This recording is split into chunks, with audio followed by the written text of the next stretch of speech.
Okay, सर्वांना सविनय सप्रेम जय भीम।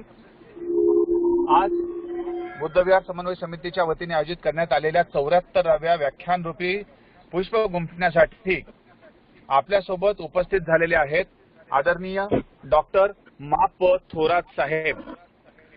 आज आपले जे नियोजित वक्ते होते ते त्यांच्याकडे इंटरनेट कनेक्टिव्हिटीचा प्रॉब्लेम झाल्या कारणाने आणि ते देखील बऱ्याच वेळापासून या प्रयत्नशील आहेत या व्याख्यानासाठी, परंतु इंटरनेट कनेक्टिव्हिटीमुळे त्यांना जॉईन होता आलं नाही। त्याबद्दल त्यांची आपण दिलगिरी व्यक्त करूया। आयोजक या नात्याने आपण त्यांची दिलगिरी व्यक्त करू।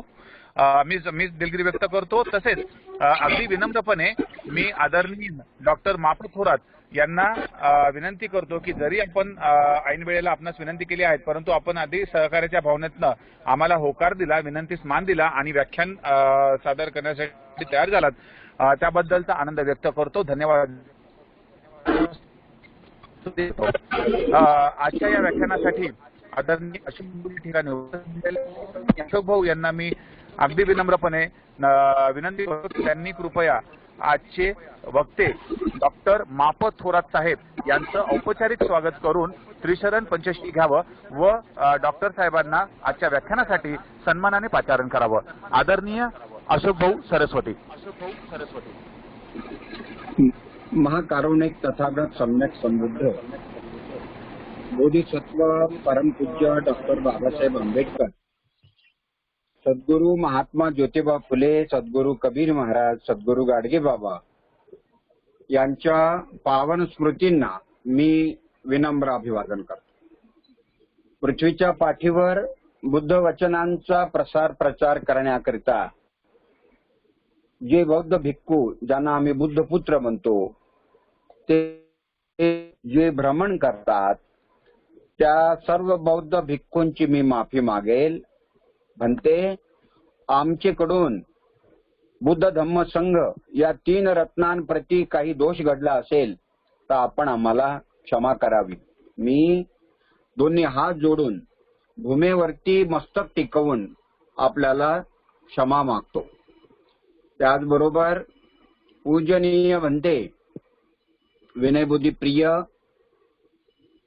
आज सध्या ते घरी आलेले आहेत दवाखान्यातून, त्यांच्या प्रकृतीत सुधारणा झाली। त्यानंतर भन्ते कौंडण्यजी, भन्ते धम्मसारथीजी यांच्या आरोग्याची आणि दीर्घायुष्याची मंगल कामना करण्यासाठी आपण त्रिशरण पंचशील ग्रहण करूया।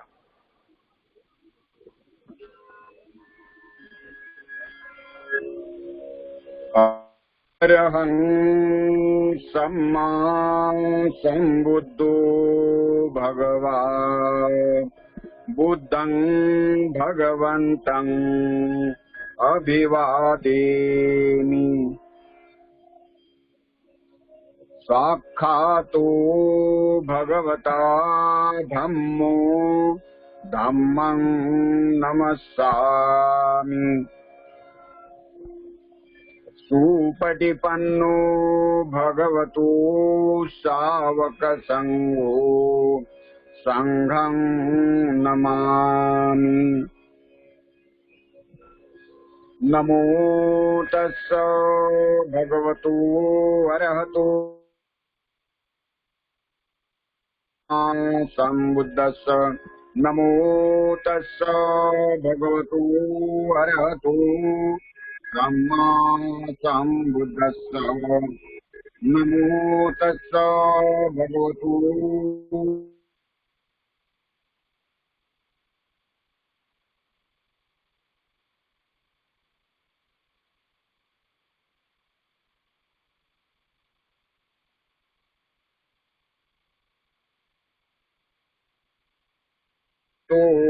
सम्मा संबुद्धस्स। द्वितीयंपि बुद्धं शरणं गच्छामि। द्वितीयंपि धम्मं शरणं गच्छामि। द्वितीयंपि संघं शरणं गच्छामि। तृतीयंपि बुद्धं शरणं गच्छामि। धम्मं शरणं गच्छामि। तत्यंपि शरणं गच्छामि पाणातिपाता वेरमणि सिक्खापदं समादयामि अदिन्नादाना वेरमणि सिक्खापदं समादयामि कामेषु मिथ्याचार वेरमणि सिक्खापदं समादयामि मूषावादा वेरमणि सिक्खापदं समादयामि सूरामेरय मज्जपमादठाना वेरमणि सिक्खापदं समादयामि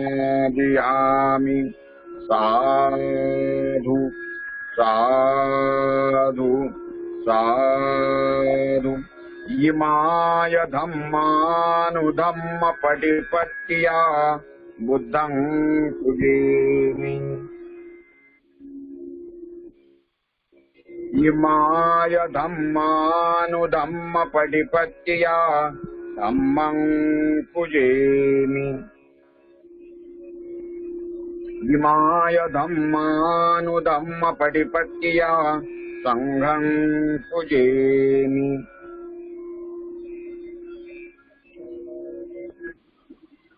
सर्वांना मैत्रीपूर्ण जय भीम। मित्रांनो, डॉक्टर कारभारी वाघमारे साहेबांना आपल्याला ऐकायचं होतं, पण इंटरनेटच्या मुळे आपल्याला त्यांना ऐकता आलं नाही, येणार नाही। त्यांची दिलगिरी व्यक्त करतो। पण आज आपण तीन वेळेवर ज्यांना आपण ऐकणार आहोत ते आपले मार्गदर्शक, थोर विचारवंत आणि अत्यंत तळमळीचे कार्यकर्ते देखील, जे आमच्यासाठी वंदनीय आहेत, असे डॉक्टर माप थोरात साहेब। हे आपल्याला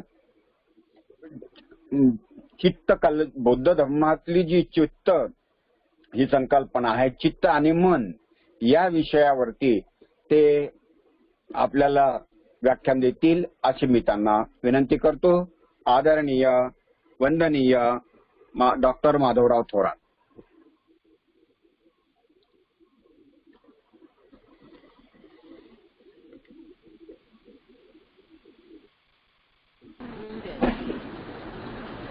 सर्वप्रथम मी भगवान गौतम बुद्ध यांना त्रिवार वंदन करतो। डॉक्टर बाबासाहेब आंबेडकरांना मी त्रिवार वंदन करतो। आणि हा कार्यक्रम ज्यांनी घडवून आणलेला आहे, जे संयोजक आहेत अशोकजी सरस्वती, त्याचप्रमाणे हा कार्यक्रम आपले उमेशजी पठारे यांनी देखील व्यवस्थित असा आयोजित केलेला आहे। आणि मला आज संधी मिळालेली आहे धम्मासंबंधी जे वेगवेगळे विषय आहेत त्या विषयावर बोलण्यासाठी मला संधी मिळालेली आहे। चित्त म्हणजे काय, चित्ता संबंधी आपण आज संवाद करणार आहोत। आज उपासक आणि उपासिका ज्या उपस्थित आहेत त्यांना माझा सप्रेम जय भीम। भाऊंनी माझा विषय आपल्या सर्वांसमोर मांडलेलाच आहे। चित्तासंबंधी मला बोलायचं आहे। आणि 2-3 दिवसापूर्वीच एका प्रश्नकर्त्यांनी प्रश्न केलेला होता की मृत्यू झाल्यानंतर जे शरीरामधले देहामधले 4 महाभूत असतात, पृथ्वी पृथ्वीत जाते, जल जलामध्ये जाते, अग्नी अग्नीमध्ये जातो आणि वायू वायूमध्ये जातो। म्हणजे या स्पेसमध्ये, अवकाशामध्ये अग्नी आहे, वायू आहे, पृथ्वी आहे, ह्यामध्ये हे धातू, हे मूलद्रव्य विलीन होऊन जातात। मग चित्त कुठे जाते असा तो प्रश्न विचारण्यात आलेला होता। चित्त कुठे जाते, चित्ताचं काय होते, असा तो प्रश्न होता. त्या दिवशी काही अंशी चर्चा देखील त्यावर झालेली आहे. तर त्यासंबंधी अधिक जास्त वेळपर्यंत आज मला संवाद करता येईल, त्या अनुषंगाने मी आता माझं भाष्य किंवा माझं बोलणं मी प्रारंभ करणार आहे. मित्रांनो, मला या विषयामध्ये आवड असल्यामुळं एक आठवण मी आजच्या प्रसंगी आपल्याला सांगू इच्छितो. जवळपास 35 वर्षाचा काळ झालेला असेल. आपले धम्मगुरू आनंदजी कौसल्यायन अमरावतीला आलेले होते आणि मी माझा दवाखाना आटोपून साधारणतः 2च्या दरम्यान त्यांना भेटायला गेलो. आणि आमच्या इथे अमरावतीला भीम टेकडी आहे, तिच्या पायथ्याशी टेंट होता. त्यामध्ये आनंद कौसल्यायन विश्रांती करत होते. मी त्यांच्याकडे गेलो. आत प्रवेश करू का अशी मी परवानगी मागितली आणि त्यांनी मला परवानगी दिली. आणि मग मी म्हणालो त्यांना, मला काही प्रश्न आपल्याला विचारायचे आहेत. तर ते म्हणाले, विचारा. ते हिंदी बोलायचे. तर मी त्यांना म्हणालो, व्हॉट इज माइंड, माइंड क्या है, मन क्या है. तर ते म्हणाले, चित्त, माइंड, मन एक ही अर्थ है इसमें. चित्त म्हणजेच मन, चित्त म्हणजेच माइंड, असा त्यांनी असं उत्तर देऊन मग ते म्हणाले, 52 चैतसिक होते हैं, वो 52 चैतसिक से जो बनता है उसको चित्त कहते हैं, और चित्त जिससे बनता है उसको चैतसिक कहते हैं. आता चैतसिक हा शब्द पाली भाषेमधला शब्द असल्यामुळे मला त्याचा काही बोध झालेला नव्हता. मग मी त्यांना म्हणालो की मैं जो सोच रहा हूँ वो गलत है या नहीं ये बताइए. तर ते म्हणाले मला, क्या सोच रहे हैं आप. तर मग मी त्यांना म्हणालो, energy has got property of consciousness. ऊर्जेला जाणीवेचा गुण आहे असं मी मानतो. तर ते म्हणाले, आपका सोचना बुद्धिज्म के खिलाफ नहीं. एवढं त्यांनी उत्तर दिल्यानंतर मला खूप समाधान मिळालं. आणि त्यांचा ग्रंथ मी त्या ठिकाणी, दर्शन नावाचा ग्रंथ विकत घेतला. त्यावर त्यांनी सही देखील केली. आणि मग मी माझं जे चिंतन मला करायचं होतं ते खूप ताकदीने चिंतन करायला मी प्रारंभ केला. कारण एक प्रख्यात जागतिक कीर्तीचे बुद्ध धम्माचे गुरु आपले आनंदजी कौसल्यायन यांनी स्पष्ट सांगितलं की तुम्ही जो विचार करत आहात तो बुद्धाला अभिप्रेत असलेले विचार आहेत, त्या सुसंगत आहे तुमचा विचार. तर मग मी माझं चिंतन, मी मेडिकल प्रॅक्टिशनर असल्यामुळं आणि मी मेडिकल स्टुडंट असल्यामुळं, मेडिकल सायन्सचा जाणकार असल्यामुळं, ब्रेनची रचना मला माहीत आहे, ब्रेनची बायोकेमिस्ट्री माहिती आहे, ब्रेनची फिजिओलॉजी माहिती आहे. त्याचा आधार घेऊन माझं चिंतन मी खूप वाढवलं. आणि मला असं वाटतं की मला चित्त म्हणजे काय हे कळलेलं आहे. तरी पण आता मी जे बोलणार आहे या बोलण्यातून काही जणांना काही प्रश्न पडतील, कोणाला मला आणखीन काही सजेस्ट करावं असं वाटायला लागेल तर तसं ते करू शकतात. तर चित्त म्हणजेच मन, चित्त म्हणजेच जाणीव, चित्त म्हणजेच माइंड, अशा तऱ्हेचा आपण सर्वजणांनी स्पष्ट अर्थ आणि बोध आपण प्राप्त करून घ्यायला पाहिजे. मन म्हणजेच चित्त, चित्त म्हणजेच मन. आता चित्त कसं उत्पन्न होते त्यावर बुद्ध म्हणतात, रूप, वेदना, संज्ञा, संस्कार आणि विज्ञान. रूप म्हणजे जे आपल्याला 5 बाह्य संवेदन इंद्रियांनी जे काही दिसतं बाहेरचं जग, त्या दिसणाऱ्या जगाला रूप आपण म्हणतो. पहाड आहे त्याला रूप म्हणतात, चंद्र आहे त्याला रूप म्हणतात, झाड, सजीव निर्जीव सृष्टी आपल्याला दिसते त्याला आपण रूप म्हणतो. त्या रूपावरून जे किरण रिफ्लेक्ट होतात, परावर्तित होतात, झाड असेल, पहाड असेल, नदी, वाहती नदी असेल, अवतीभोवती पशु पक्षी असतील, मानव देखील असेल, तर त्यांच्या देहावरून जे किरण रिफ्लेक्ट होतात, परावर्तित होतात, ते आपल्या डोळ्यामध्ये जातात. आणि डोळ्यामध्ये आतमध्ये रेटिना नावाचा एक पडदा आहे, त्याला दृक्पटल म्हणतात. तर त्या पडद्यावर ते किरण उमटतात, त्या पडद्यावर पडतात आणि आपल्याला मग ती आकृती,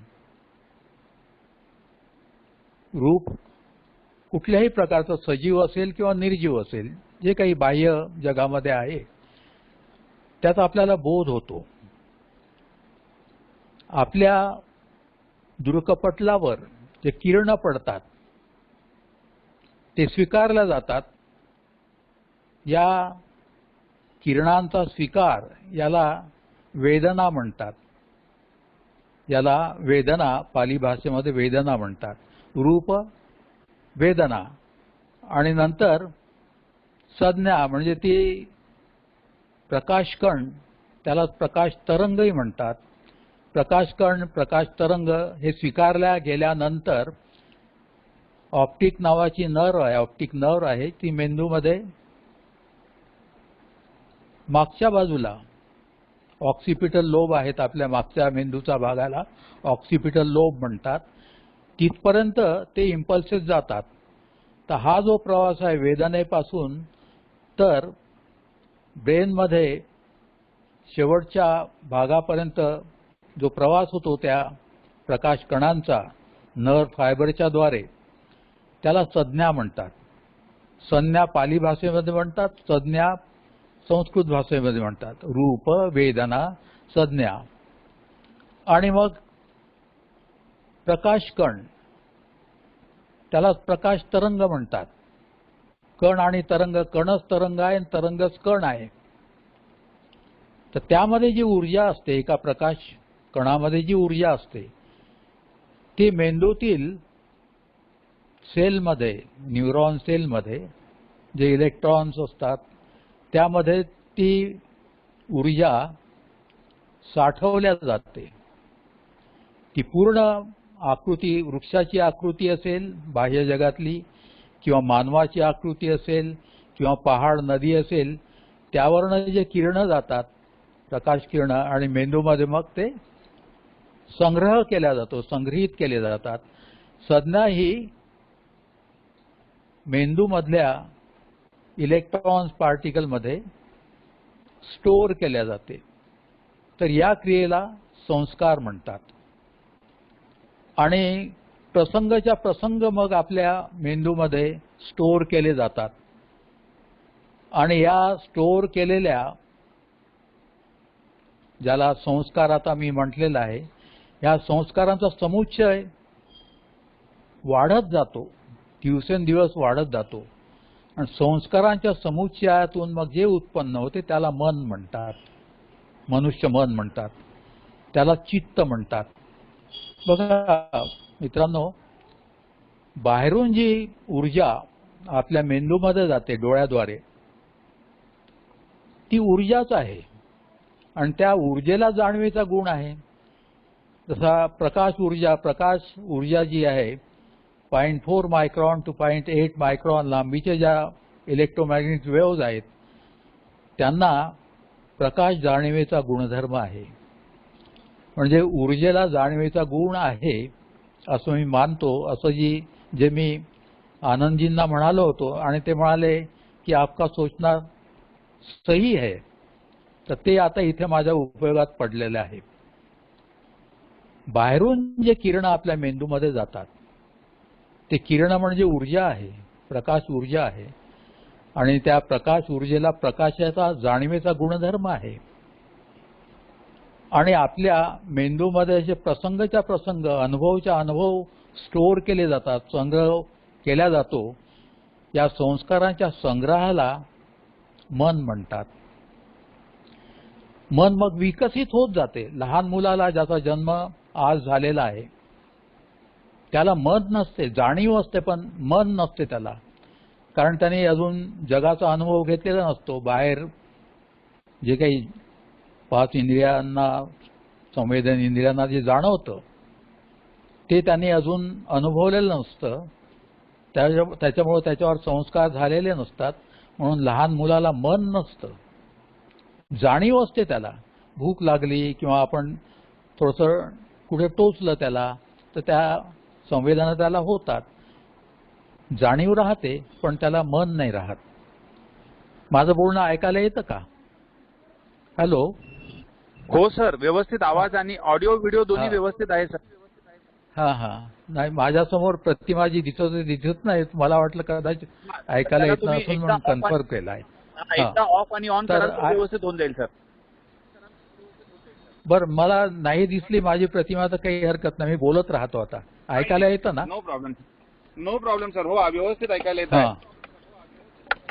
हा. तर ऊर्जेला जाणीवेचा गुणधर्म आहे हे जे मी म्हणालो होतो ते या ठिकाणी पुन्हा आपण ते शांतपणे समजून घेणं गरजेचं आहे.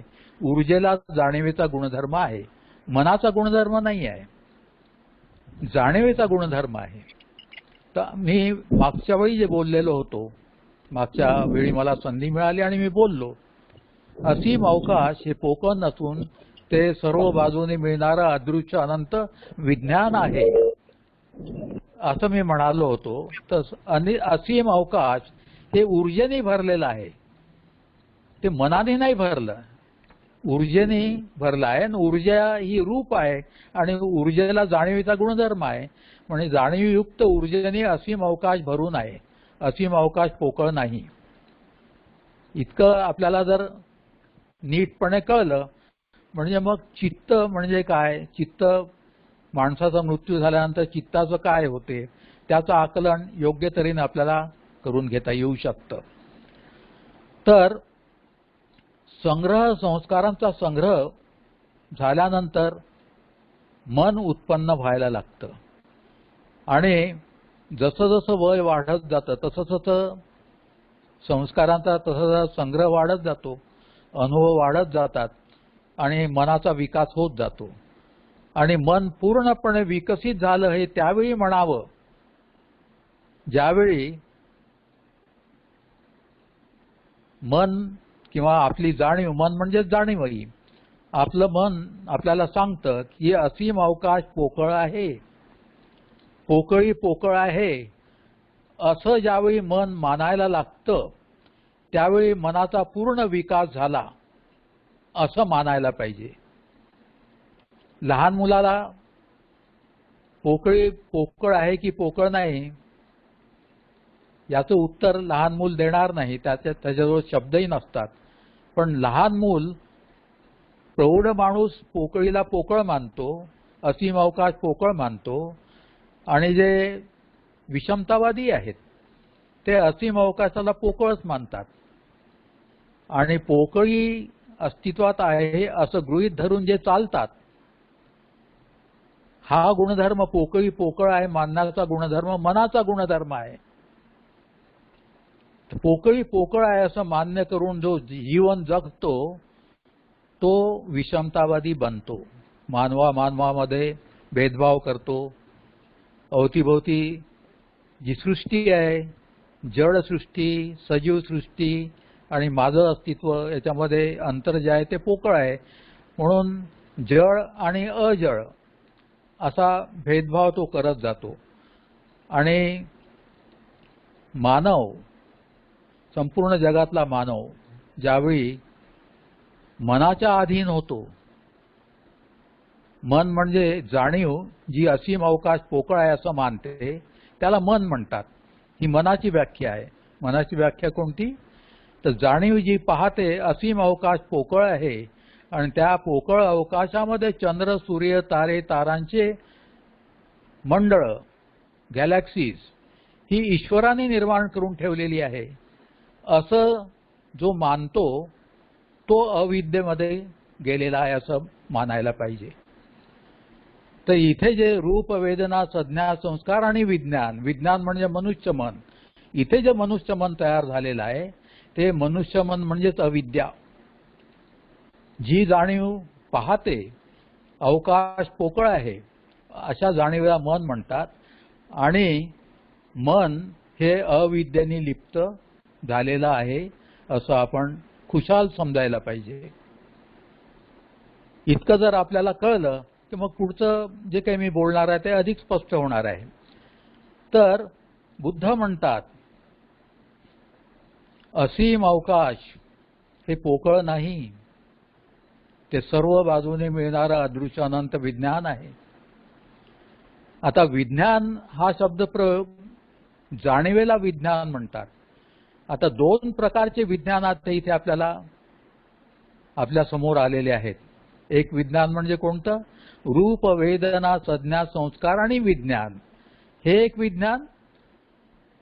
आणि बुद्धांनी मांडलेलं सर्व बाजूनी मिळणारं अदृश्य अनंत विज्ञान हे एक विज्ञान. सर्व बाजूनी मिळणारं अदृश्य अनंत विज्ञान हे स्वयंभू आहे, त्याला निर्माण करणारं कोणीही नाही आणि संस्कार रहित ते आहे. संस्कार रहित जे आहे त्यालाच, त्या ठिकाणच्या जाणीवेलाच निर्वाण जाणीवही म्हणतात. त्या ठिकाणच्या जाणीवेलाच सर्व बाजूनी मिळणारं अदृश्य अनंत विज्ञान म्हणतात. जिथे संस्कार नसतात, संस्कार अनुत्पन्न झालेले असतात, त्याला निर्वाण जग म्हणतात. आणि निर्वाण जग हे तृष्णारहित जग आहे असं बाबासाहेबांनी स्पष्ट मांडलं आहे दि बुद्धा इन हिज धम्म या ग्रंथामध्ये. Freedom from passions is called निर्वाण, म्हणजे तृष्णेपासून मुक्तता, त्याला निर्वाण म्हणतात. तर तृष्णेपासून मुक्तता कधी होते, केव्हा होते? ज्यावेळी सर्व संस्कार नष्ट होतात, नाहीसे होतात. त्या सर्व संस्कारातून जी व्यक्ती मुक्त होते ती निर्वाण जगाचा अनुभव करू लागते, सर्व बाजून मिळणाऱ्या अदृश्य अनंत विज्ञानाचा अनुभव करू लागते. हे एक कॉन्शियसनेस, हे एक विज्ञान झालं.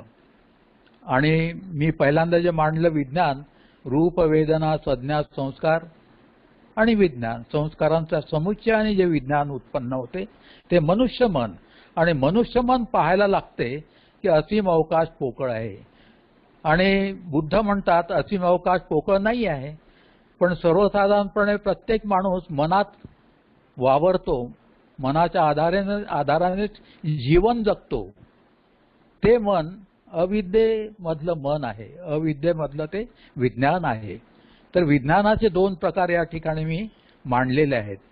ते आपल्यापर्यंत मी सोप्या शब्दात मांडण्याचा प्रयत्न केलेला आहे. पुन्हा मी रिपीट करतो की एक विज्ञान कोणतं? सर्व बाजूनी मिळणारं अदृश्य अनंत विज्ञान जे बुद्धांनी मांडलेलं आहे. आणि त्याचा शोध बुद्धांनीच पहिल्यांदा लावलेला आहे. मानव जगामधला सर्वात मोठा शोध आजपर्यंत शास्त्रज्ञांनी जे शोध लावलेत त्या सर्व शोधामधला सर्वात मोठा शोध बुद्धांनी लावलेला आहे. आणि तो शोध म्हणजे सर्व बाजूने मिळणारं अदृश्य अनंत विज्ञान. विज्ञान म्हणजे जाणीव, अदृश्य म्हणजे इनव्हिजिबल, अनंत म्हणजे इन्फिनिट, अदृश्य अनंत जाणीव, अदृश्य अनंत विज्ञान. विज्ञान म्हणजे जाणीव. अदृश्य अनंत जाणीव ही ऊर्जावस्था आहे. कोणती ऊर्जावस्था? फील्ड इन्फिनिट ही ऊर्जावस्था आहे आणि तिलाच रूप म्हणतात. आणि त्या रूपालाच कॉन्शियसनेसची प्रॉपर्टी आहे, जाणीवेचा गुणधर्म आहे. बाबासाहेब म्हणतात दि बुद्ध आणि धम्म ग्रंथामध्ये, वेरेवर देर इज रूप और काया there is consciousness accompanying it.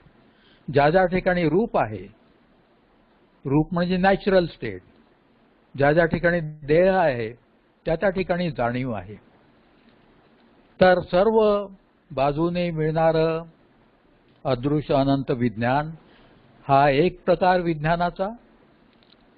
आणि हा बेस आहे चित्ताचा, जाणीवेचा बेस म्हणजे चित्ताचा बेस.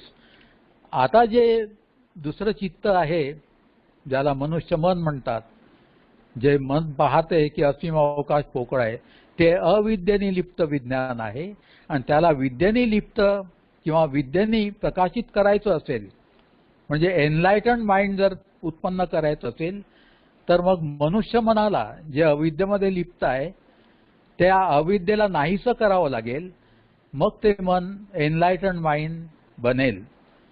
तर अवकाश पोकळ आहे असं मानणं, असं मानणारं मन, असं मानणारं चित्त ही अविद्या आहे। तर असीम अवकाश हे पोकळ नसून सर्व बाजूने मिळणारं अदृश्यानंत विज्ञान आहे। आधुनिक विज्ञानाने त्यालाच कॉन्शियस फील्ड इन्फिनिट म्हटलेलं आहे आणि त्या कॉन्शियस फील्ड इन्फिनिट मधनं मग युनिव्हर्सल ब्लॅक होल, असंख्य ब्लॅक होल उत्पन्न होतात। त्या ब्लॅक होलचं एक्सपान्शन, त्यातून एक्सपांडिंग युनिव्हर्स उत्पन्न होते आणि त्या विश्वामध्ये मग सूर्य, त्याच्या भोवती फिरणारे ग्रह, असे असंख्य सूर्य आणि असंख्य ग्रह सूर्याभोवती फिरतात। आपला एक सूर्य आपल्या जवळचा, त्याच्या भोवती पृथ्वी फिरते, मंगळ फिरतो, जे ग्रह फिरतात त्या पृथ्वीवर मग कालांतराने जीव निर्माण होतो, डीएनए निर्माण होतो आणि डीएनएचं मग डीएनए म्हणजे जीवकण, त्याचा विकास होतो, इव्होल्युशन होतो, त्यातून मग सजीव निर्जीव सृष्टी उत्पन्न होते, मानव उत्पन्न होतो मग आणि त्या मानवावर जे संस्कार होतात त्या संस्कारांच्या आधारे जी जाणीव उत्पन्न होते त्यालाच विज्ञान म्हणतात आणि ते विज्ञान अविद्येने लिप्त असते। त्या अविद्येने लिप्त विज्ञानातून मुक्त करण्याचा प्रयत्न बुद्धांनी केलेला आहे आणि ज्या पद्धतीने अविद्येतून मुक्त करण्याचा प्रयोग बुद्धांनी केलेला आहे, सर्व मानवाला अविद्येतून मुक्त करायचं आहे आणि त्यासाठी जे ज्ञान त्यांनी दिलेलं आहे त्याला धम्म म्हणतात आणि त्या धम्माच्या आधारे मग माणसा माणसामधले माणुसकीचे संबंध स्थापन व्हायला लागतात। जोपर्यंत मन हे अविद्येने लिप्त आहे, अवकाश पोकळ आहे असं मानणारं मन अविद्येने लिप्त मन आहे आणि विषमतावादी लोक जेवढे आहेत, वर्गभेद मानणारे, वर्णभेद मानणारे, जाती मानणारे, ते अविद्येने लिप्त मनात राहत असतात म्हणून ते भेदभाव करतात, म्हणून ते विषमता आपल्या आचारा विचारात जगतात। तर त्यांचे मन अविद्येने जे लिप्त आहेत ते आपण विद्यायुक्त करायला पाहिजेत आणि ती जबाबदारी बाबासाहेबांच्या अनुयायांची आहे। बाबासाहेबांच्या अनुयायांची जबाबदारी कोणती आहे? अविद्येने लिप्त जे मन आहेत तर त्यांच्या मनामधली अविद्या काढून त्या ठिकाणी विद्या म्हणजे प्रज्ञा आपण प्रोव्हाइड करायला पाहिजे, प्रज्ञा त्यांची जागृत करायला पाहिजे। प्रज्ञा जागृत होणं म्हणजे काय? तर असीम अवकाश पोकळ नसून ते सर्व बाजूनी मिळणारं अदृश्य अनंत विज्ञान आहे आणि ते आपल्या गाभ्यात आहे, आपल्या बाहेरही आहे। आपल्या गाभ्यात असल्यामुळं आपण त्याला स्वत्व म्हणूया। आता स्व आणि स्वत्व हे दोन शब्द आहेत। स्व याचा अर्थ वेगळा होतो आणि स्वत्व याचा अर्थ वेगळा होतो। आता स्वत्व कळल्यानंतर मग चित्त म्हणजे काय ते कळायला लागतं। आपण प्रत्येक व्यक्ती अनुभव करत असते की त्वचेच्या आवरणामध्ये माझं अस्तित्व आहे, माझा देह, माझं अस्तित्व, माझा स्व हा माझ्या त्वचेच्या आवरणाच्या आत आहे आणि त्वचेच्या आवरणाबाहेर माझा स्व नाही। असं जीवन जे जगतात आणि अशी जाणीव जे बाळगतात या जाणीवेला स्व म्हणतात। स्व देहापुरता स्व म्हणजे त्याला त्वचेचं आवरण त्याच्यावर आहे, त्वचेच्या आवरणाच्या बाहेर माझं अस्तित्व नाही, तर या अस्तित्वाला स्व म्हणतात। आणि स्वत्व कशाला म्हणतात? या अस्तित्वाचा गाभा अतिशय आत आत आत आत इतकं आत जायचं की त्याच्या पुढे मग आत नावाची कन्सेप्ट संपून जाते आणि मग आतमध्ये आपण आपलं जे अस्तित्व आतमध्ये आहे त्याला स्वत्व म्हणायचं। आता हे मी स्पष्ट करून सांगतो एक उदाहरण देऊन।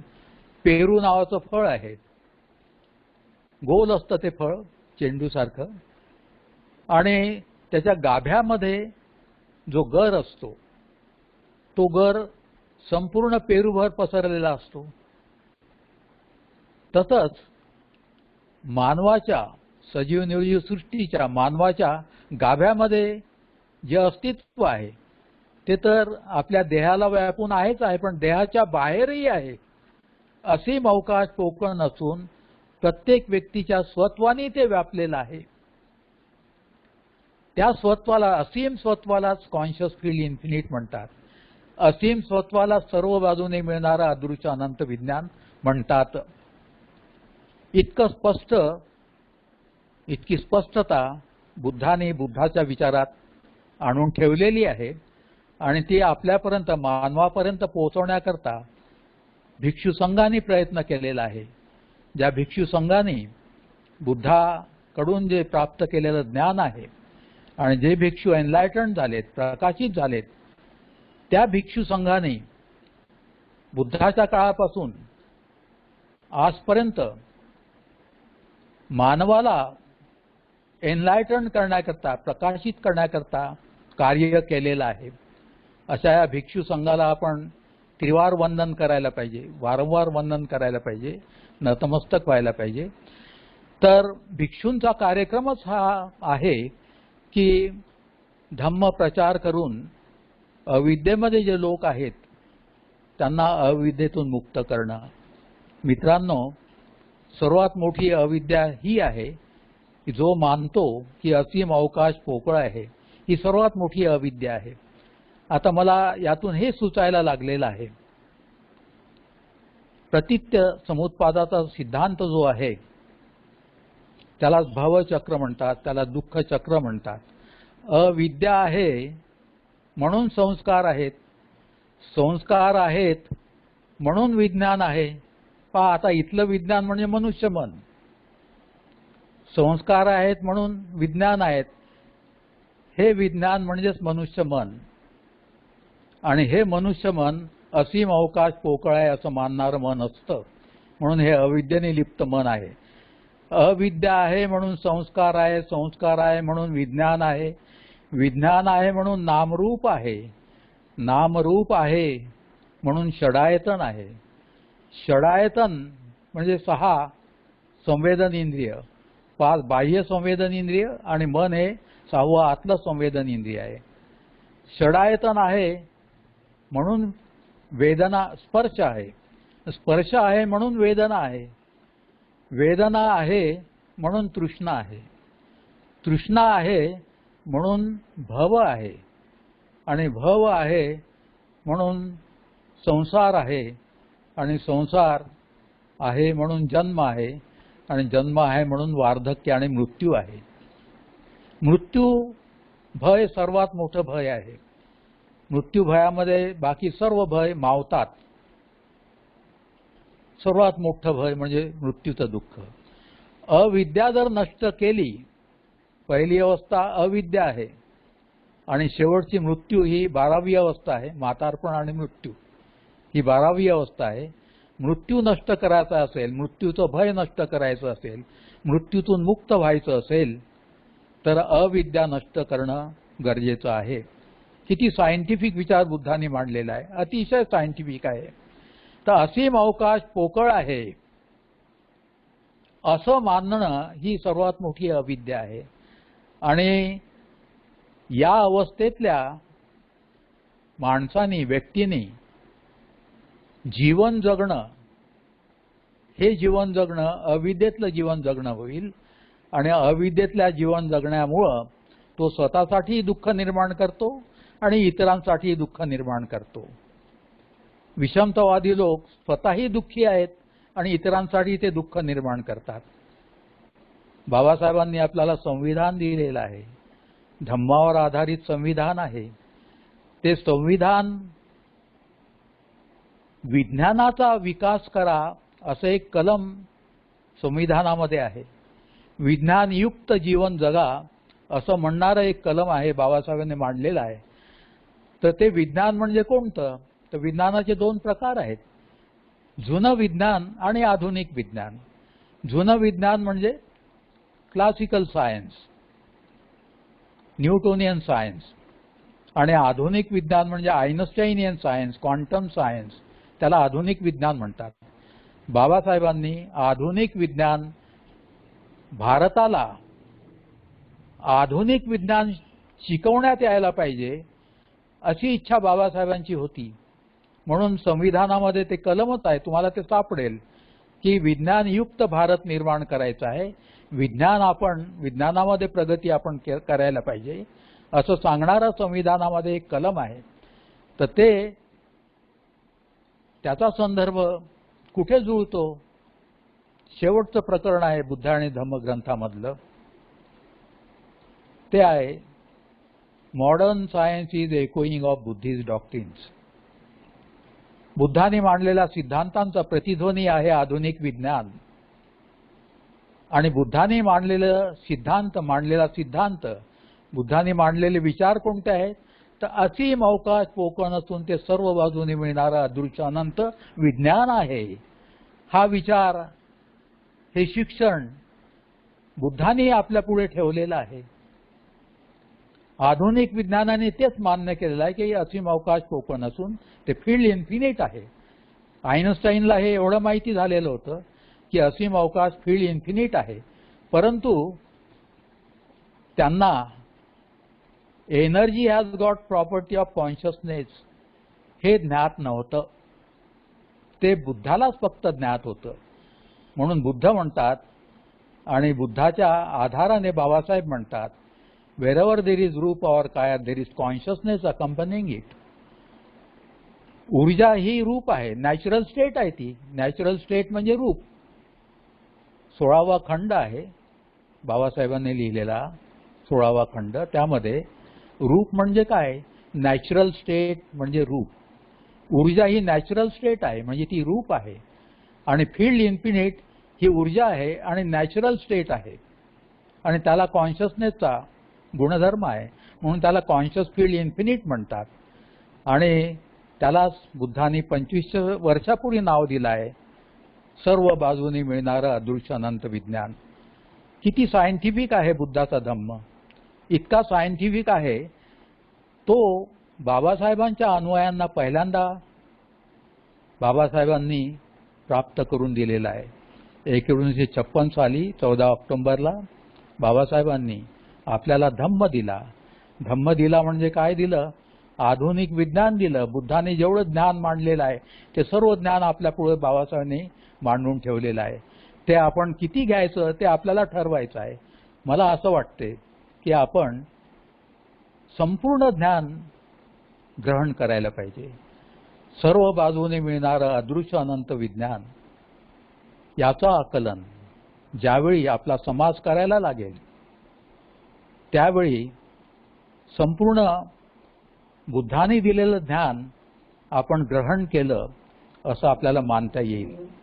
मित्रांनो, आता मी येतो चित्त या विषयाकडे वळतो मी आता.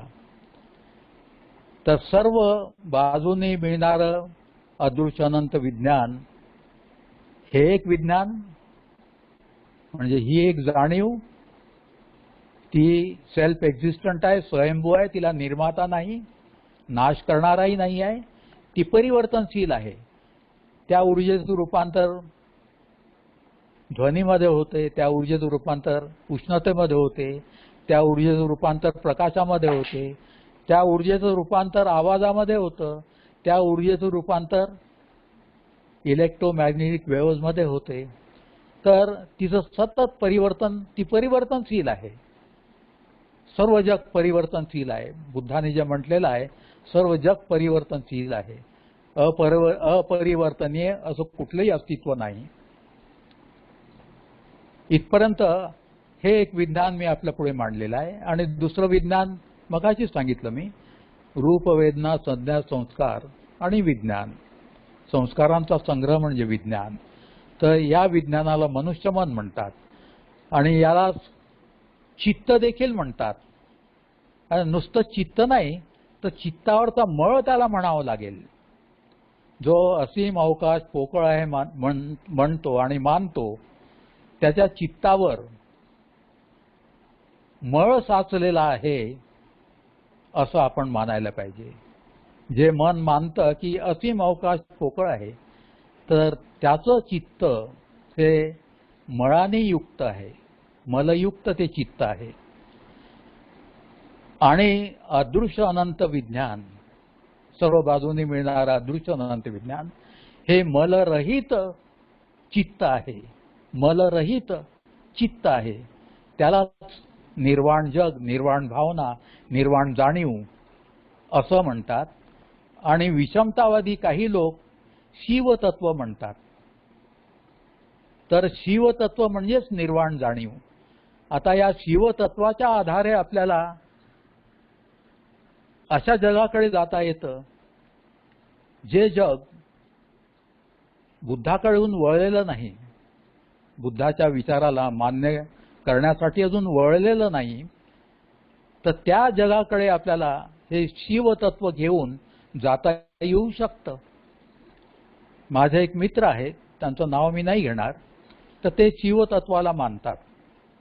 आणि ते शिवतत्व म्हणजे काय आहे, त्याला निर्वाण जग म्हणतात आणि त्याला सर्व बाजूनी मिळणारं अदृश्य अनंत विज्ञान म्हणतात. त्या शिवतत्वाच्या आधारे आपल्याला संपूर्ण भारतातील लोकांकडे जाता येऊ शकतं. मुसलमानांकडे जाता येऊ शकतं, ओबीसींकडे जाता येऊ शकतं, ख्रिश्चनांकडे जाता येऊ शकतं, हिंदूंकडे जाता येऊ शकतं, शिखांकडे जाता येऊ शकतं. आणि हे सर्व बाजूने मिळणारं अदृश्य अनंत विज्ञान, ज्याला कॉन्शियस फील्ड इन्फिनिट म्हणतात, आणि ज्याला आइन्स्टाईनियन सायन्सचा आधार आहे, क्वांटम सायन्सचा आधार आहे, त्याचं सूत्र आहे plank constant divided by m/v/t0, हे सूत्र आहे. इतका सायंटिफिक विषय बाबासाहेबांनी आपल्याला बुद्ध धम्म देऊन दिलेला आहे. आणि सायन्सही, आधुनिक सायन्सही आलेलं आहे. त्याचा आपण जास्तीत जास्त फायदा घ्यायला पाहिजे. मी कधी कधी बोलताना म्हणतो काही ठिकाणी की ज्याप्रमाणे कर्ण आणि अर्जुन यांचं युद्ध सुरू असते, तर एक नाग येतो आणि कर्णाला म्हणतो, हा अर्जुन माझाही शत्रू आहे, हे कर्णा तू बाजूला हो, मी अर्जुनाचा नाश करतो. तर कर्ण त्याला काही संधी देत नाही. कर्णाने जर संधी दिली असती तर अर्जुनाचा निष्पात त्या नागाने केला असता. तसंच आज आधुनिक विज्ञान आपल्या मदतीला आलेलं आहे, आधुनिक सायन्समधलं ज्ञान आपल्या मदतीला आलेलं आहे, बाबासाहेबांच्या मदतीला आलेलं आहे, बाबासाहेबांच्या अनुयायांच्या मदतीला आलेलं आहे, बौद्धांच्या मदतीला आलेलं आहे. ते आधुनिक विज्ञान स्वीकारा, त्याला नकार देऊ नका. कर्णाने नकार दिला नागाला आणि कर्णाचा नाश झाला. हे आधुनिक विज्ञान जे आलेलं आहे, आइन्स्टाईनियन सायन्स, क्वांटम सायन्स, आणि त्याच्याही पुढे आता सायन्स चाललेलं आहे, ते आधुनिक विज्ञान आहे. त्याला बाबासाहेबांच्या अनुयायांनी नकार देऊ नये. जेवढं त्यातलं आपल्याला स्वीकार करता येईल, जास्तीत जास्त स्वीकार करायचा आपण प्रयत्न करायला पाहिजे. आणि असं जर आपल्याला करता आलं तर आपला समाज हा खऱ्या अर्थाने अविद्येतून मुक्त होईल आणि सर्व मानवाला माझं स्वत्व आणि सर्व मानवाचं स्वत्व एकच आहे. अदृश्य अनंत विज्ञान, सर्व बाजूने मिळणारं अदृश्य अनंत विज्ञान माझ्या गाभ्यात जे आहे ते सर्व पृथ्वीवरच्या सर्व लोकांच्या गाभ्यातही आहे. हे ज्ञान आपल्याला देता येऊ शकतं. बुद्धाचं अदृश्य अनंत विज्ञान आपण जर समजून घेतलं, आकलन केलं, त्यालाच निर्वाण जग म्हणतात. आणि मी मागच्याही वक्तव्यात सांगितलं होतं की निर्वाण जग, या निर्वाण जगातूनच जग विश्वांची उत्पत्ती होत आहे. पॅरलल वर्ल्ड्समध्ये ही दृष्टी, हे ज्ञान मांडलेलं आहे. मित्रांनो, चित्त म्हणजे काय, मी आतापर्यंत चित्तासंबंधी सांगायचा प्रयत्न केला, सांगत आलो आहे. तर चित्ताचा बेस काय आहे, तर सर्व बाजूने मिळणारं अदृश्य अनंत विज्ञान हा चित्ताचा बेस आहे. हेच प्रमुख चित्त आहे. आणि रूपवेदना संज्ञा संस्कार आणि विज्ञान, माणसावर जे जन्म झाल्यानंतर जे संस्कार होतात त्या संस्कारांच्या आधारे जे मन उत्पन्न होते त्यालाही चित्त म्हणतात. तर ते चित्त सर्व बाजूने मिळणाऱ्या अदृश्य अनंत विज्ञानावर चढलेला मळ आहे. आणि मनुष्य मन मानतं की असीम अवकाश पोकळ आहे. असीम अवकाश पोकळ आहे मानणं ही अविद्या आहे. आणि या अविद्येचा नाश करणं प्रज्ञा आणि करुणा या आधारे आपल्याला अविद्येचा नाश करता येऊ शकतो. सर्व मानवाचे मी आतून बाहेरून अभंगावस्थेत आहो. माझा स्व आणि सर्व मानवाचा स्व एकच आहे. म्हणून जे प्रेम, ही आपुलकीचा भाव आपल्यामध्ये समाजामधल्या लोकांविषयी, वंचितांविषयी जी अनुकंपा, करुणाभाव आपल्यामध्ये निर्माण होतो, तो करुणाभाव सर्व मानवाची मी आतून बाहेरून अदृश्य अनंत विज्ञानाने अभंगावस्थेत आहो अशी जाणीव, हीच करुणा जाणीव आहे. आणि अदृश्य अनंत विज्ञान याचं आकलन, त्याचा परिचय आणि त्याचा अनुभव घेणं याला प्रज्ञा म्हणतात. आणि ही प्रज्ञा आतही आहे आणि बाहेरही आहे. बाहेर आपल्याला जागृत करता येऊ शकते. ज्यांच्यामध्ये ती जागृत नाही त्यांच्यामध्ये जागृत करण्याचा कार्यक्रम, ज्यांच्यामध्ये प्रज्ञा नाही, करुणा नाही, ते अतिशय क्रूर लोक असतात. आता आपण ती क्रूरता अनुभवली देखील. आपल्या बुद्धविहार समन्वय समितीने जे हजारो लोक पायी गेलेत साऊथ इंडियातून नॉर्थ इंडियामध्ये, त्यांच्या पोटामध्ये अन्न नव्हतं, चालून चालून त्यांच्या पायाला रक्त आले त्यांचे तळवे. अशोक भाऊंनी त्यांचा जो संघ होता त्यांनी नागपुरात आणि बुद्धविहार समन्वय समितीने ज्या ज्या ठिकाणी अशा तऱ्हेचा हा करुणाभाव व्यक्त केला आणि त्यांना जेवण दिलं, त्यांना पादत्राणं दिलेत, त्यांच्या पायाला उन्हाचे चटके लागू नये, रस्त्याचे चटके लागू नये म्हणून. तर हा करुणाभाव सर्वांमध्ये जागृत व्हायला पाहिजे. आणि हा जागृत करण्याकरताच मग चित्त म्हणजे काय हा त्या दिवशी विचारण्यात आलेला प्रश्न अतिशय मौलिक प्रश्न आहे, अतिशय महत्त्वाचा प्रश्न आहे. तर मित्रांनो, माणसाचा देह गेल्यानंतर, माणसाचा मृत्यू झाल्यानंतर 4 महाभूतांचा माणसाचा देह बनलेला असतो, पृथ्वी, आप, तेज, वायू. तर मृत्यू झाल्यानंतर पृथ्वी म्हणजे सॉलिड थिंग म्हणजे पृथ्वी, माती. पृथ्वीमध्ये पृथ्वी जाते. आपमध्ये आप म्हणजे पाणी, आपमध्ये आप जाते. अग्नीमध्ये अग्नी म्हणजे ऊर्जेमध्ये ऊर्जा जाते. वायूमध्ये वायू जातो. मग चित्त कुठे जाते असा तो प्रश्न होता. तर जे मलयुक्त चित्त आहे, रूप वेदना संज्ञा संस्कार आणि विज्ञान, हे जे विज्ञान आहे यालाही चित्त म्हणतात. तर हे चित्त ऊर्जेनेच बनलेलं आहे. मी मगाशीच सांगितलं की प्रकाश ऊर्जा ही डोळ्यातून मेंदूमध्ये स्टोअर होते, संग्रहित होते. त्याच्यामुळे बाहेरच्या जगाचे प्रसंगच्या प्रसंग मेंदूमध्ये साठवले जातात. त्याला आपण स्मरण म्हणतो. मग स्मरण किंवा स्मरणांचा संच म्हणतो. तर तो ऊर्जेचाच असतो. तर हे मलयुक्त चित्त जे आहे, ती ऊर्जा आहे, ती ऊर्जेमध्ये ऊर्जा निघून जाते. ती प्रकाश ऊर्जा आहे, उष्णतेची ऊर्जा आहे, त्याच्यामध्ये चित्त निघून जाते, मलयुक्त चित्त. पण जे मलरहित चित्त, जे अदृश्य अनंत विज्ञान, सर्व बाजूने मिळणारं अदृश्य अनंत विज्ञान, हे जे चित्त आहे हे मलयुक्त नाही, मलरहित आहे. म्हणून ते निर्वाण जग आहे. संस्कारांनी मलयुक्त बनतो मनुष्याचं मन. संस्कार रहित झाल्याने मलरहित बनते, शुद्ध बनते मन, शुद्ध बनते चित्त. हे चित्त नॅचरल आहे. त्याला प्रारंभही नाही आणि अंतही नाही. सर्व बाजूने मिळणारं अदृश्य अनंत विज्ञान हे असं चित्त आहे. ते मलरहित चित्त आहे आणि त्याला प्रारंभही नाही, त्याचा जन्मही होत नाही आणि त्याला मृत्यू देखील नाही आहे.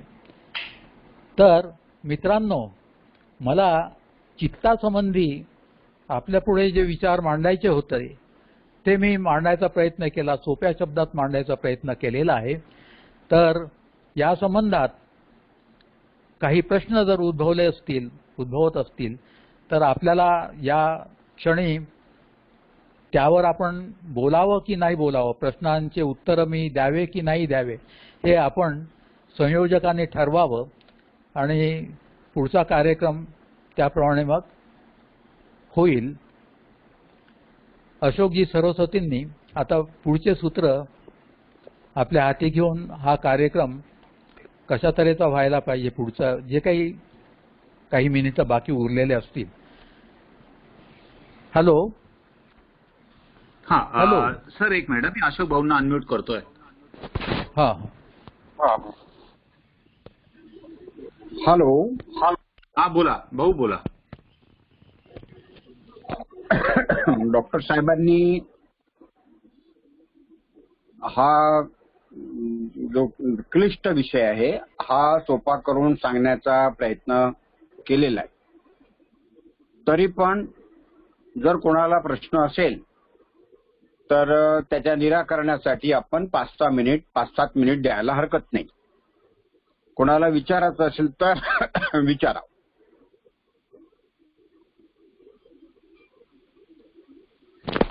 त्यांना कोणाला प्रश्न विचारायचा असेल त्यांनी कृपया आपलं नाव चॅटबॉक्स मध्ये टाका, म्हणजे मग त्यांना मला अनम्यूट करता येईल आणि मग ते आपला प्रश्न विचारू शकतील.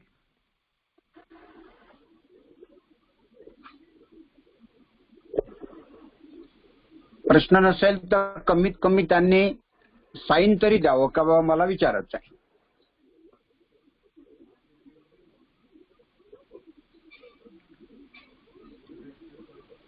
आकाश शिरसाट जे आहेत त्यांनी असं म्हटलंय की हा प्रश्न मी अनेक मागच्या व्याख्यानांमध्ये विचारला होता आणि I got the answer as a whole व्याख्यान असं म्हटलंय.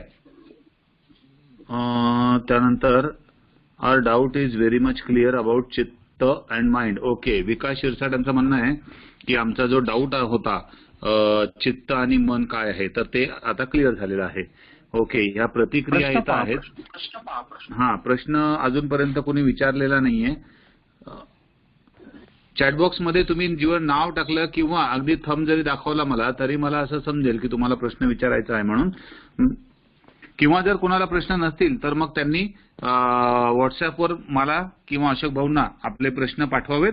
आदरणीय डॉक्टर मापत थोरात यांच्या माध्यमातून हे प्रश्नांची उत्तरं तुमच्यापर्यंत योग्य प्रकारे पोहोचवले जातील. हा, मोबाईलच्या माध्यमातून त्यांची चर्चा होऊ शकेल डॉक्टर साहेबांसोबत. अच्छा, एक मिनिट. पी.व्ही. घोरपडे म्हणून आहेत.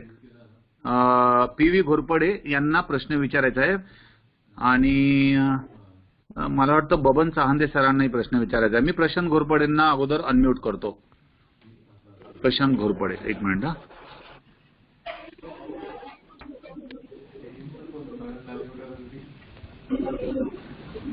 हा बोला, घोरपडे साहेब बोला. हा, ऐकू येतं का? बोला.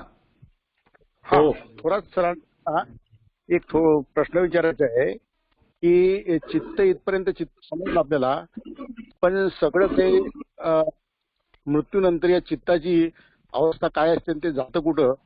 मी पुनर्जन्माच्या संबंधित प्रश्न विचारतोय, या संबंधी थोडंसं एक्सप्लेनेशन दिलं तर बरं होईल. धन्यवाद. पुनर्जन्म, हा, तर पुनर्जन्म होतच नाही तर त्यासंबंधी बाबासाहेबांनीच बुद्ध आणि धम्म ग्रंथामध्ये डायलॉग दिलेला आहे.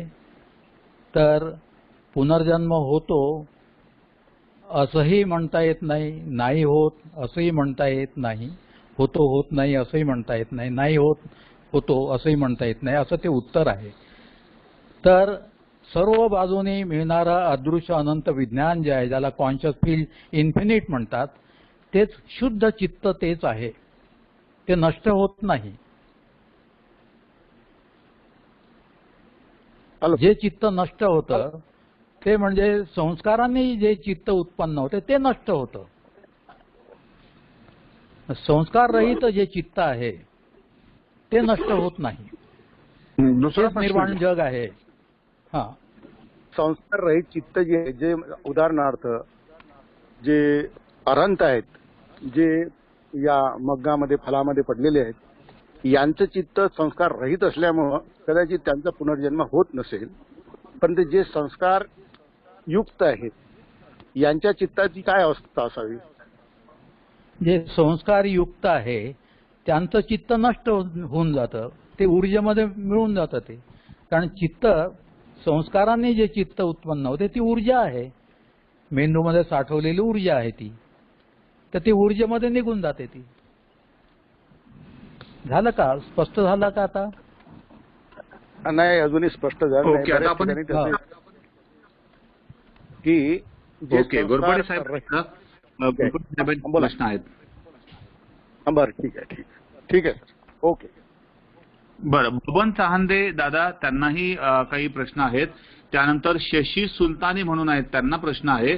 आणि अनिल ठमके त्यांनाही प्रश्न आहेत. 3 जणांना प्रश्न आहेत. मी आता बबन दादांना अनम्यूट करतो. त्यानंतर शशी सुलतानी आणि अनिल ठमके. बस आपण हे 3च प्रश्न घेऊयात. बर,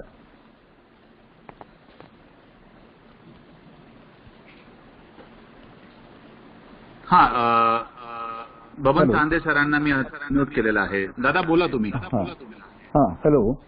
माझा आवाज येतोय असं गृहीत धरतो मी. माझे 3 प्रश्न मी सुरुवातीलाच विचारलेले होते. ते 3 प्रश्नांवर जर बोलायला लागले तर वेळ खूप जाईल आणि आपली शिस्त मोडेल.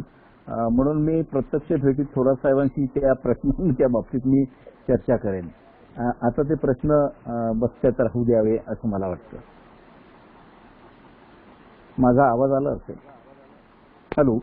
हॅलो, मला आवाज येतोय पण प्रश्न मला नीट कळला नाही अजून. पुन्हा विचारा. मी चॅट बॉक्स मध्ये लिहिलेले आहेत 3 प्रश्न. त्या प्रश्नांवर मी आता मला परत ते बघावे लागतील. आता ते माझ्या स्मृतीतून गेलेत. ते 3 प्रश्न आहेत. तर सगळ्यात शेवटचा प्रश्न मी विचारतो, पण त्यात वेळ खूप जाईल. जर जाणार असेल तर तो प्रश्न ड्रॉप करावा. प्रत्यक्ष भेटीमध्ये मी थोरात साहेबांशी त्या प्रश्नांबद्दल बोलेन. प्रत्यक्ष भेटीत बोलू आपण. बरं, चालेल. त्यानंतर दिनेश भगत साहेबांना आपल्या पुस्तकांबद्दलची माहिती हवी आहे. तर आपली पुस्तकं कुठे मिळू शकतील? जरा कृपया दिनेश भगत साहेबांना आपण मार्गदर्शन करावं सर. माझ्या पुस्तकासंबंधी विचारलं का? हो, हॅलो. तुमची पुस्तकं कुठे पुस्तकं असे त्यांचं म्हणणं आहे. माझे पुस्तकं नागपूर विद्यापीठाने प्रकाशित केलेली आहे. भाऊ लोखंडे हे त्यांनी संपादन केलेलं आहे ते. आणि त्यांच्याशी जर कॉन्टॅक्ट केला तर ते सांगू शकतील. ओके, आता सुलताने जे आहे, शशी सुलताने, त्यांनी आपला प्रश्न विचारावा. हा, थोरात सर. हा, हॅलो, ऐकतो. आवाज येतोय सर? हा, तर माझं म्हणणं आहे की आपलं जे माइंड किंवा चित्त आहे हे पंचेंद्रियाच्या ताब्यात असते का, किंवा मग पंचेंद्रिय मनाच्या ताब्यात असतात का, असं मला डिक्लेअर करायचं. म्हणजे त्याचं उत्तर पाहिजे. एनलायटन माइंडच्या ताब्यात, एनलायटन माइंडच्या ताब्यात पंचेंद्रिय आणि माइंड हे ताब्यात असतं. एनलायटन माइंड म्हणजे बुद्धाचं माइंड एनलायटन माइंड आहे. आणि एनलायटन माइंड त्याला म्हणतात की असीम अवकाश हे पोकळ नसून सर्व बाजूने मिळणारं अदृश्य अनंत विज्ञान आहे आणि ते माझं स्वत्व आहे. याविषयीचा परिचय, आधुनिक विज्ञानाच्या आधारे केलेला परिचय आणि त्याचा प्रत्यक्ष अनुभव जो करतो त्याचं माइंड एनलायटन माइंड आहे. त्याला स्वतंत्र आपल्या मनाला कंट्रोलमध्ये, पंचेंद्रियाला कंट्रोलमध्ये ठेवू शकतो. बाकी नाही करू शकत असं.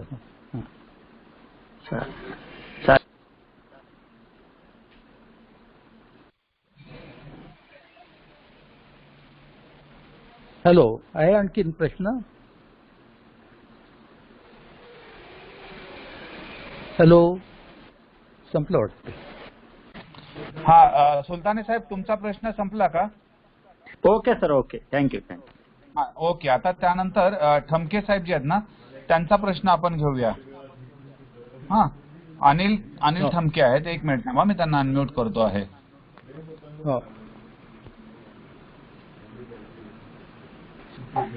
हा, बोला अनिल जी, बोला. जय भीम सर. बोला. जय भीम. जय साहेब, चित्ताची जर आपण करतो त्याच्यामध्ये अनेक प्रकारची एकाग्रता कशी तयार करता येईल? हा, आणखी चांगलं स्पष्ट बोला तर. हो, मोबाईलचा सर, चित्ताच्या आपण ते साधना करतो तेव्हा आपलं विचलित मन होतं, त्यावेळी कशी काय आपण त्याचा अभ्यास कसा काय करता येईल? हा, साधना करताना मन विचलित होतं. हॅलो, हा बोला साहेब. ते विचलित होऊ नये म्हणून काय करायला पाहिजे असा तुमचा प्रश्न आहे का? हा, हो, तसं. हा, तर ते विचलित होऊ नये म्हणून आपल्याला बुद्धाचं सर्व बाजूंनी मिळणारा अदृश्य अनंत विज्ञान म्हणजे काय, त्याचा परिचय आधुनिक सायन्स मधल्या अवकाश काल विषयक ज्ञानाच्या आधारे आकलन करून घ्यावं लागेल आणि त्याचा प्रत्यक्ष अनुभव करावा लागेल, म्हणजे मन मग विचलित होत नाही. हॅलो हॅलो आपला पूर्ण त्याचं काही म्हणजे आपलं मेडिटेशन मध्ये साधना वगैरे करतं काही, म्हणजे आपलं असं पुन्हा जावं लागेल का त्यासाठी? नाही, आता थोडक्यात म्हणजे ज्यावर विपश्यना हा एक जो शब्द प्रयोग आहे, तर विपश्यना म्हणजे काय, तर सर्व बाजूनी मिळणारा अदृश्य अनंत विज्ञान, त्याचा परिचय आणि त्याचा प्रत्यक्ष अनुभव घेण्याची साधना, याला विपश्यना म्हणतात. आणि वि म्हणजे विशेष, विपश्यना म्हणजे पाहणं. पाच बाह्य इंद्रियांनी बाहेर तर सर्वच जण पाहतात, पण आतमध्ये पाहणं हे विशेष पाहणं आहे. मग आतमध्ये पाहायचं ते काय पाहायचं, तर आतमध्ये आपल्याला आपलं स्वत्व पाहायचं असते. आणि ते स्वत्व कसं पाहायचं, तर आपण सर्व संस्कारातून मुक्त व्हायला पाहिजे. संस्कार कशातून झालेले असतात, पाच बाह्य संवेदन इंद्रिय आणि मन 6वं, याच्या आधारे जे संस्कार होतात त्या संस्कारांना क्षणभर आपण विसरून जायला पाहिजे. म्हणजे काळोखही पाहायचा नाही, उजळही पाहायचा नाही, ध्वनी कुठलं स्मरण ठेवू नये, अशा अवस्थेतील जी जाणीव आहे, जी अवस्था आहे, तीच अदृश्य अनंत विज्ञान आहे. आणि त्यांनी सर्व मानव परस्परांची अंतर्बाह्य जुळलेला आहे. आणि असीम अवकाश, तीच अवस्था असीम अवकाश आहे, असीम अवकाश पोकळ नाही. याच्यावर शिबिरामध्ये फार चांगल्या तऱ्हेने हा कार्यक्रम घेतला जातो. कुठं शिबिर वगैरे अरेंजमेंट राहते आता तर सध्या लॉकडाऊन? हे लॉकडाऊन आटोपल्यानंतर आपण शिबिर घेऊ याच्यावर. हो, ठीक आहे, तेवढं शिबिराची बर, ठीक. ओके, एक मिनिट. आपल्या दिनेश भगत साहेब काही बोलू इच्छित आहेत. दिनेशजी, आपल्याला काही बोलायचं आहे का?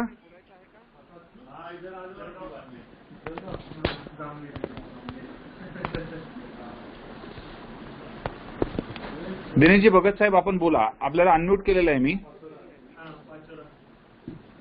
दिनेश भगत साहेब, तुम्हाला अनम्यूट केलेलं आहे, बोला.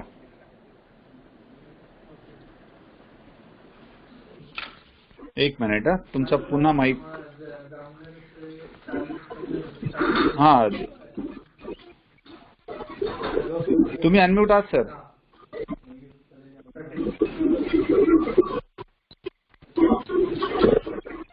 हॅलो,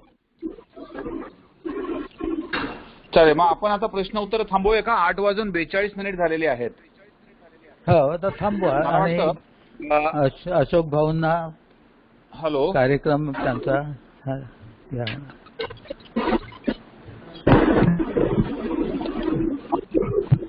आता 8:43 झालेले आहेत. मला वाटतं आपण आता नियोजित वेळेच्या 15 मिनिटे पुढे गेलेलो आहोत. त्यामुळे आता आपण व्याख्यान थांबवूया आणि या विषयावर ज्यांना कुणाला जे काही प्रश्न असतील, मनामध्ये डाऊट्स असतील, तर त्यांनी कृपया मला किंवा अशोक भाऊंना किंवा डॉक्टर साहेबांना थेट डायरेक्ट त्यांनी ते व्हॉट्सअप करावेत प्रश्न, आणि त्याचं जे काही उत्तर असेल, निरसन असेल, ते डॉक्टर साहेब करतील. ओके. आदरणीय डॉक्टर मापो थोरात यांनी आज ऐन वेळेस विनंती केल्यानंतरही आपल्याला जे सहकार्य केलं आणि सहकार्याच्या भावनेतून जे काही व्याख्यान सादर केलं, त्याबद्दल बुद्धविहार समन्वय समितीच्या वतीने आदरणीय डॉक्टर थोरात साहेबांचं अगदी मनापासून धन्यवाद व्यक्त करतो. आज तब्बल 110 वक्ते, 110 उपासक उपासिका या वक्त्यांच्या महत्वपूर्ण विषयाला ग्रहण करण्यासाठी जाणीवपूर्वक उपस्थित राहिले. त्या सर्व उपासक उपासिकांचे मनापासून आभार व्यक्त करतो. आदरणीय अशोक भाऊंचे देखील आभार व्यक्त करतो. आणि आता काही महत्वपूर्ण सूचना, उद्याच्या व्याख्यानाची सूचना आणि मंगलमैत्री अशोक भाऊंनी घ्यावी असे त्यांना आपल्या सर्वांच्या वतीने अगदी विनम्रपणे मित्रांनो, एक स्टुडंट रिलीफ फंडामध्ये एक सूचना आज पाहायला मिळाली. 30 ऑगस्टला सुचिताताई ताराचंदजी मोरे, राहणार कल्याण, यांनी स्टुडंट रिलीफ फंडामध्ये 5,000 रुपयाचं दान दिलेलं आहे. त्याबद्दल मी त्यांचं मनापासून स्वागत करतो, त्यांचं अभिनंदन करतो आणि त्यांची मंगल कामना करतो. कारण मी खैरनारताईचा जेव्हा पाहिलं तिथं मला दिसलं की त्यांनी 5,000 रुपयाचं दान दिलेलं आहे. वेळेबद्दल, घोषणेला वेळ झाला त्याबद्दल मी क्षमा याचना करतो. आपण सर्वांनी दुःखी लोकांच्या प्रती, अडचणीतल्या लोकांच्या प्रती मंगल कामना करूया. आनंदे, ज्यांच्याकडे आनंद झाला त्यांच्या प्रती आपण अभिनंदन करून त्यांची मंगल कामना करूया. सगळ्यांनी हात जोडा.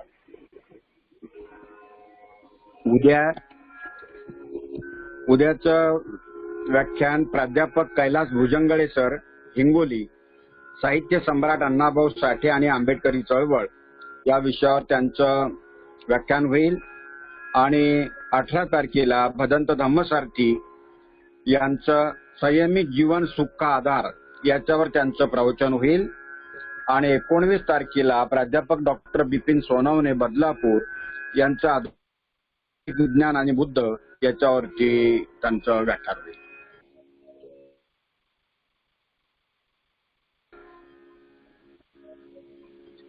भले हो सर्वांचे कल्याण हो, माझेही भले हो, तुमचेही कल्याण हो. भले हो सर्वांचे कल्याण हो, सर्व प्राणी सुखी हो, सर्वांचे कल्याण हो, सर्वांचे भय नष्ट हो, सर्वांचे कल्याण हो. भले हो सर्वांचे कल्याण हो, रोग नष्ट हो सर्वांचे कल्याण हो, मित्रांचे कल्याण हो, शत्रूंचे कल्याण हो. भले हो सर्वांचे कल्याण हो, सन्मार्गाने चालूनी सर्वांचे कल्याण हो, सद्बुद्धी ये सर्वांना सर्वांचे कल्याण हो. भले हो सर्वांचे कल्याण हो, कोणी दुःखी असू नये सर्वांचे कल्याण हो, सुखात राहो पशुपक्षी सर्वांचे कल्याण हो. भले हो सर्वांचे कल्याण हो, जलचर प्राणी सुखी हो सर्वांचे कल्याण हो, सरपटणाऱ्या प्राण्यांचे सर्वांचे कल्याण हो. भले हो सर्वांचे सर्वांचे कल्याण हो. पाळीव प्राणी मात्रांचे सर्वांचे कल्याण हो. जंगली प्राणी मात्रांचे सर्वांचे कल्याण हो. भले हो सर्वांचे सर्वांचे कल्याण हो. दृश्य प्राणी मात्रांचे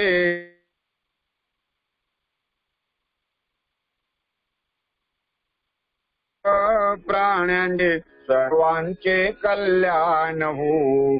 भले हो सर्वांचे सर्वांचे कल्याण हो.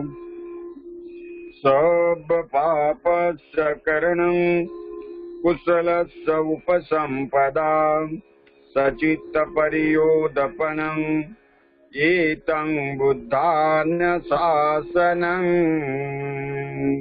साधु साधु साधु. इमाय धम्मानुधम्म पडिपट्टिया बुद्धं पूजेमि.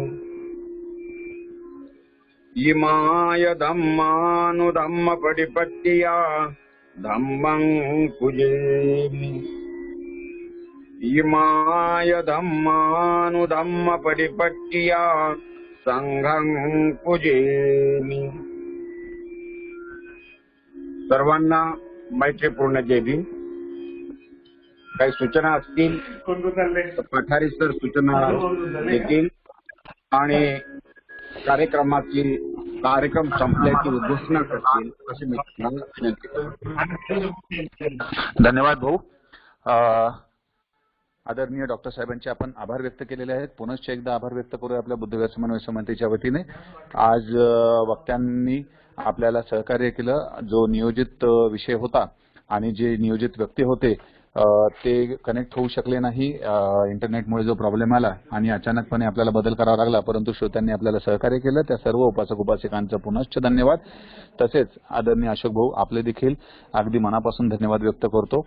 आपलं जे YouTube चॅनल आहे त्याला जास्तीत जास्त आपण शेअर करावं, लाईकही करावं आणि सबस्क्राईब देखील करावं.